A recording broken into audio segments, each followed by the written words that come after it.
What's up, guys? It's Benny. JD Vance walked out today in an emergency press briefing at the White House and destroyed the corporate media to their faces. You could hear a pin drop in the room. And what he was talking about is something that we posted about yesterday. Democrats seemingly pantomiming support for federal law enforcement one day out of the year. They pretend to do this. And then immediately, within hours, going and supporting a woman who rammed an ICE agent with her car.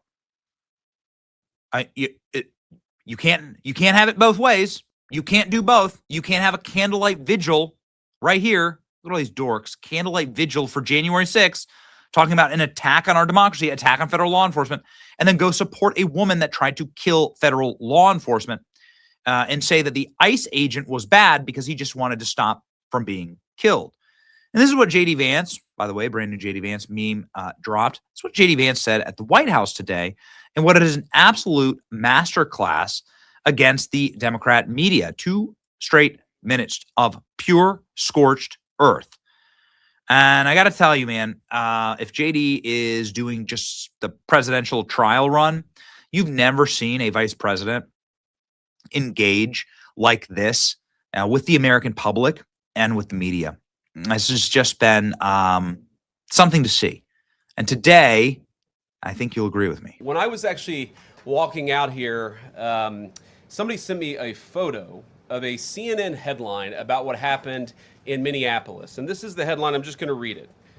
Outrage after ICE officer kills U.S. citizen in Minneapolis. Well, that's one way to put it, and that is the way that many people in the corporate media have put this attack over the last 24 hours. And I say attack very, very intentionally, because this was an attack on federal law enforcement. This was an attack on law and order. This was an attack on the American people. The way that the media, by and large, has reported this story has been an absolute disgrace, and it puts our law enforcement officers at risk every single day.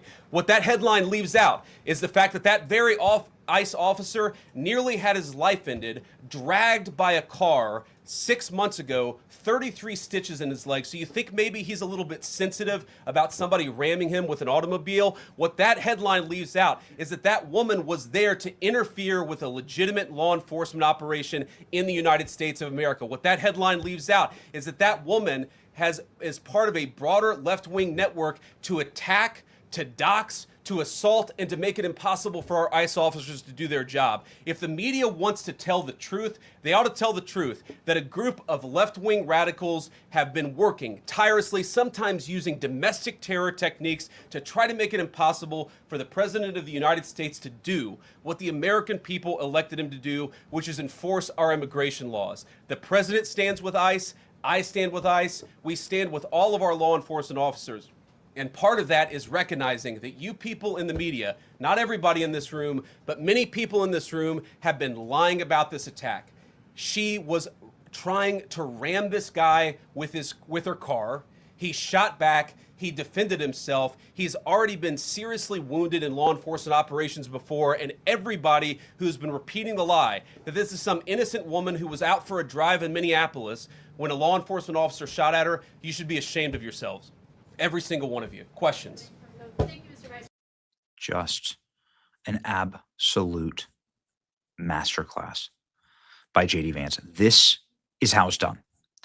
JD Vance is proving, once again, that you can just walk out and do things, right? You can just go and correct the record. You don't need the media to set the narrative for you.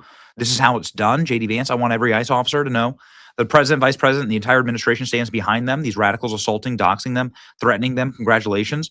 We're only going to work harder to enforce the law. Listen, if you want to know who's on the side of law enforcement, send federal law enforcement to a blue city and see what happens. Watch how a blue state responds to federal law enforcement trying to enforce the law in their state. They riot, they attack, they put their lives in danger. It's like, clearly, there is an entire infrastructure that is set up to demonize law enforcement. Look at this. Jimmy Kimmel last night, get the F out of Minneapolis. Jimmy Kimmel last night, pure propaganda. Jimmy Kimmel is not toning down the rhetoric. They're ratcheting it up. They've already called ICE agents the Gestapo. JD Vance then took questions and, again, delivered beautifully on this clean-cut issue. It is simply the media that is trying to use this bloody incident to drive The fact clicks. is, what you see is what you get in this case. You have a woman who was trying to obstruct a legitimate law enforcement operation. Nobody debates that. You have a woman who aimed her car at a law enforcement officer and pressed on the accelerator. Nobody debates that. I can believe that her death is a tragedy while also recognizing that it's a tragedy of her own making and a tragedy of the far left who has marshaled an entire movement, a lunatic fringe against our law enforcement officers. I think what is clearly happening here, and it's going to keep on happening unless the Democrats wake up and say, you know what, you don't have to agree with our immigration policies. You don't have to agree with what the president or the vice president believe about immigration enforcement, but why don't you take this to the ballot box? Why don't you vote? Why don't you organize? Instead, what some of them are doing is encouraging people to get violent with our law enforcement officials. It's disgraceful and it's got to stop. It's got to stop. Do you remember that there was a sniper that shot at ICE officials in Dallas and they ended up killing a couple of illegal immigrants? Nobody remembers this? Shot, but ramming an ICE officer with your car, that's what justifies being shot. It's not a good thing, by the way, but when you force somebody to engage in self-defense, it's almost a preposterous question. I'm not saying that funding some of this stuff justifies capital punishment. Nobody would suggest that. The reason this woman is dead is because she tried to ram somebody with her car and that guy acted in self-defense. That is why she lost her life, and that is the tragedy. Now, there may be other violations of the law and other penalties that are associated with those violations of the law. For example, if you are funding violence against our law enforcement officers, I'm not a prosecutor. My guess is that's not the sort of thing that earns capital punishment, but it should sure as hell earn you a few years in prison if you're funding the effort to try to assault our law enforcement officers.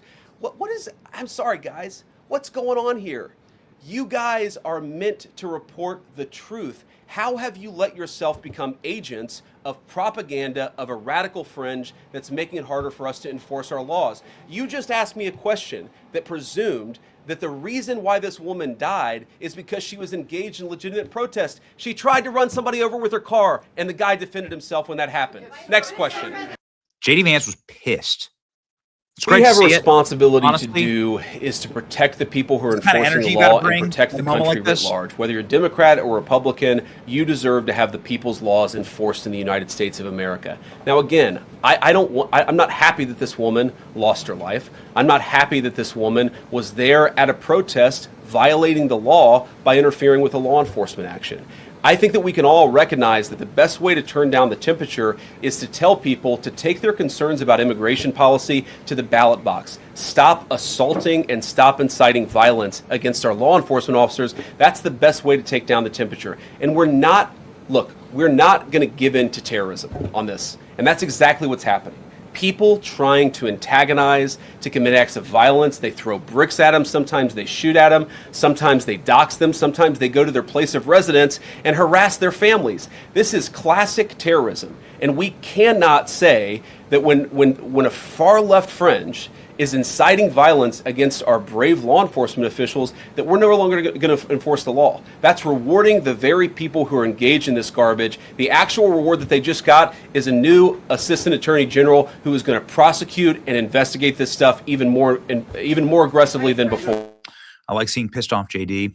I like seeing the reactions to this. Everybody on at least my timeline is saying, man, this is extremely strong. JD delivering a masterclass in Minneapolis shooting.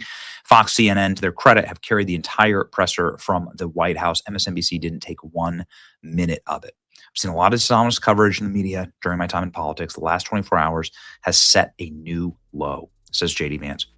This is how you hit back. It's great to see the administration obviously out fighting. And it's great to see this is like the JD Vance. This is like the JD Vance rollout, right? This is it. This is the JD Vance rollout for 2028. And it's strong. Let me know what you think in the comment section. It's your boy Benny. See ya.